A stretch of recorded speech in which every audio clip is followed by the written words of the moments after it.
রংপুর বিভাগীয় কমিশনার কার্যালয় মিলনায়তনে সোমবার দুপুরে রংপুর বিভাগের সকল জেলার জেলা প্রশাসক, পুলিশ সুপার সহ সরকারি দপ্তরের ঊর্ধ্বতন কর্মকর্তাদের সাথে মতবিনিময় করেন দুর্যোগ ব্যবস্থাপনা ও ত্রাণ মন্ত্রণালয়ের মন্ত্রী আসাদুল হাবিব দুলু এমপি। এতে আইনশৃঙ্খলা বাহিনী ও সরকারি কর্মকর্তারা তাদের স্ব দপ্তরের সমস্যা, সম্ভাবনা ও সংকট উত্তরণের নানা সুপারিশ তুলে ধরেন। রংপুর বিভাগে 58টা উপজেলা, 58টা উপজেলার মধ্যে 30 হইতে 32 জন মাধ্যমিক শিক্ষা অফিসারের দায়িত্বে আছেন।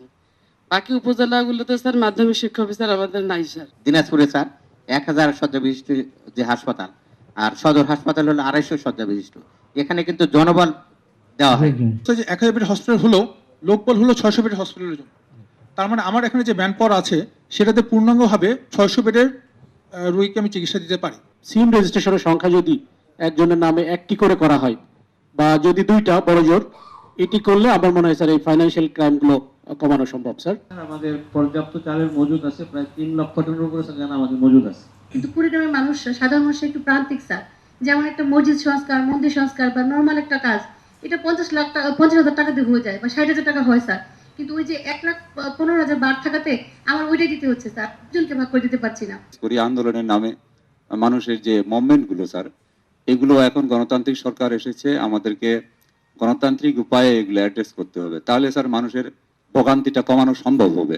মতবিনিময় সভার প্রধান অতিথি দুর্যোগ ব্যবস্থাপনা ও ত্রাণ মন্ত্রণালয়ের মন্ত্রী আসাদুল হাবিব দুলু এমপি জানান, বিএনপি সরকারের উন্নয়ন কার্যক্রমে জবাবদিহিতা নিশ্চিতে আগামী 28 ফেব্রুয়ারির মধ্যে দেশের 8টি বিভাগে 180 দিনের উন্নয়ন কর্মসূচি নিয়ে বুকলেট প্রকাশিত হবে। এই জবাবদিহিতার মধ্যে থাকলে আমার মনে হয় যে আমাদের স্ব অবস্থান থেকে কাজগুলো অল্প সময়ের মধ্যে আমরা শেষ করতে পারবো এবং 180 দিনের মধ্যে কোন কোন কাজগুলো সম্পন্ন হবে। আমি আমার জেলায় যেমন বলেছি গতকালকে, আমরা 28 তারিখের মধ্যে প্রতিবেদন প্রত্যেক বিভাগ থেকে আমরা চেয়েছি, সেই অনুযায়ী আমরা একটা বুকলেট প্রকাশ করব জনগণের সামনে যে 180 দিনের মধ্যে এই জেলায় এই কাজগুলো আমরা সম্পন্ন করব। তাহলে একটি টার্গেট থাকলে অ্যাচিভ করতে সুবিধা হয়। রংপুর বিভাগীয় কমিশনার শহীদুল ইসলামের সভাপতিত্বে মতবিনিময় সভায় সরকারি কর্মকর্তারা রংপুর বিভাগের উন্নয়নকে এগিয়ে নেয়ার প্রত্যয় ব্যক্ত করেন।